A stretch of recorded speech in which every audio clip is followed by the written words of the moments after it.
નમસ્કાર, હું છું એન્કર અર્પિતા પટેલ. આપ જોઈ રહ્યા છો news snap channel. News snap ચેનલમાં દર્શક મિત્રો આપનું હાર્દિક સ્વાગત છે.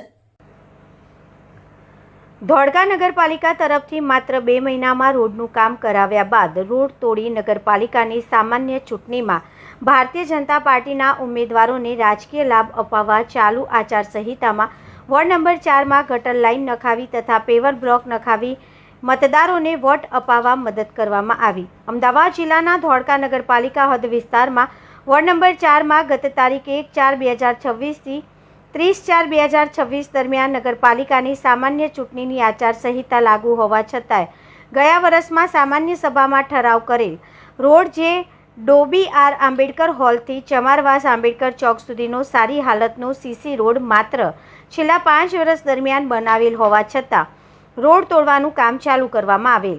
તે સમયે સારી સ્થિતિમાં હોવા છતાંય તોડી નખાવી સરકારના તેમજ આમ પ્રજાના ટેક્સના નાણાંનો દુરુપયોગ કરવામાં આવેલ છે. ધોળકા નગરપાલિકાના ચીફ ઓફિસર શ્રીમતી પ્રાર્થના બા રાઠોડે આ બાબતે વિડીયો અને ફોટો ફૂટેજ મોકલી આપેલ છતાંય તેઓએ આ ખાડા કાન કરેલ અને કોન્ટ્રાક્ટરની સાથે સાંઠગાંઠ હોવાથી આ રોડ પૂર્ણ કરાવેલ. તેઓએ તેમ કરવા છતાં ચાલુ આચારસંહિતાનું ઉલ્લંઘન કરી સોનારપુઈ એફબી ટાવર પાછળનું સોનારપુઈ ઘાંચી સમાજના વિસ્તારમાં પેવર બ્લોકનું કામ માત્ર ભારતીય જનતા પાર્ટીના ઉમેદવારને ચૂંટણીમાં મદદ કરવા નખાવ્યા હતા અને જે તારીખ 1/4/2026 થી 30/4/2026 દરમિયાન રોડનું કામ પૂર્ણ કરેલ છે તે તોડાવી મુસ્લિમ સમાજના વોટ ભાજપને અપાવવા મદદ કરેલ છે. જે રોડ તોડી ગટર લાઇન નાખી વોટ બેંક ઊભી કરી આપેલ તે રોડનું બિલ કોન્ટ્રાક્ટરને ચૂકવી પણ દીધું છે અને તે જ રોડ આજરોજ ફરીથી તોડી નવીન એજન્સીને ફરીથી બિલ અપાવવા માટે કામ ચાલુ કરેલ છે. આ કાર્ય ભ્રષ્ટાચાર કહેવાય છે જે નગરપાલિકાના ચીફ ઓફિસર તરફથી અવારનવાર કરવામાં આવે છે અને આ બાબતે ધોળકા નગરપાલિકામાં આરટીઆઈ 2005 અન્વયે ઘણી અરજીઓ આવી છે. ધોળકા નગરપાલિકા તંત્રના વડા આ બાબતે કશું જ કહેતા નથી અને આરટીઆઈ એક્ટિવિટીને જવાબ આપતા નથી. શું સંવિધાનની કલમનો અનાદર કરનારને કેન્દ્ર સરકાર તથા રાજ્ય સરકાર તરફથી આવું કરવા માટે ખુલ્લો દોર આપવામાં આવે છે? આજે ધોળકા નગરપાલિકા હદ વિસ્તારમાં ઠેર ઠેર ગંદકી, ગટરની સમસ્યા અને પીવાના પાણીની સમસ્યાઓ ચરમસીમાએ પહોંચી છે.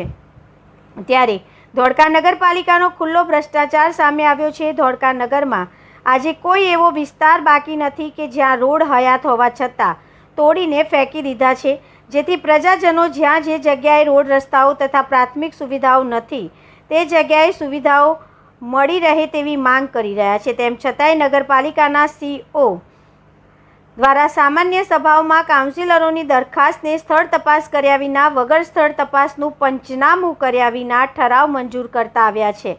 આમ કરવામાં કોન્ટ્રાક્ટર તરફથી કાઉન્સિલર તેમજ પ્રમુખ તથા સીઓને ટકાવારી મળતી હોય તેઓ દ્વારા હયાત રોડ મજબૂત સ્થિતિમાં તથા કોન્ટ્રાક્ટરની વોરંટી ગેરંટીના પીરિયડમાં ચાલુ હોવા છતાં કેમ તોડીને નવીન રોડના ટેન્ડર આપવામાં આવ્યા છે તે ધોળકા નગરની જનતા ધોળકા નગરપાલિકા વહીવટીતંત્રના વડાને સવાલ કરે છે. આ બાબતની સત્ય ઘટના શું છે તે ગુજરાત સરકાર અંગત રસ દાખવી તપાસ કરે તેવી અમારી ચેનલના માધ્યમથી ધોળકાની ભોળી જનતા સરકાર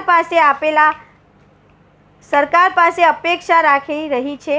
ધોળકા નગરપાલિકામાં વહીવટી અધિકારીઓ આ બાબતને સંલગ્ન ટેન્ડર કોપીઓ કે વર્ક લેબ રિપોર્ટ તથા કોન્ટ્રાક્ટર એગ્રીમેન્ટ આપતા નથી અને જે એજન્સીઓને કામ આપે છે તે કોન્ટ્રાક્ટરો લેબર એક્ટનો ખૂબ જ ગંભીર પ્રકારનો ગુનો જાહેરમાં છડેચોક કરે છે.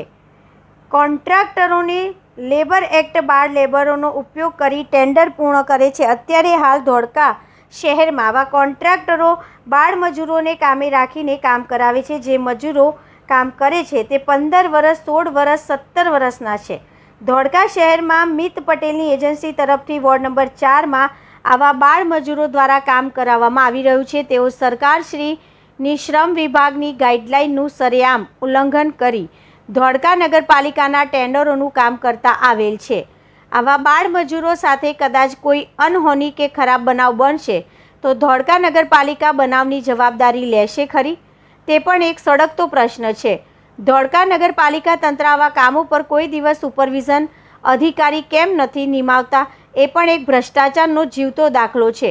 ધોળકા નગરપાલિકા તેમજ નગર નિયોજન અધિકારી શ્રી તથા મુખ્યમંત્રીશ્રીને ધોળકા નગરના વિકાસ ગાથાના છૂટાછવાયા આવા કામો કરનાર અધિકારીઓ વિરુદ્ધ શું કાર્યવાહી કરવામાં આવશે અને આવા સરકારી નાણાંનો દુરુપયોગ કરતા તંત્રના તેમજ પક્ષના કાઉન્સિલરો વિરુદ્ધ સખતમાં સખત પગલાં ભરવાની માંગ ઉઠી છે.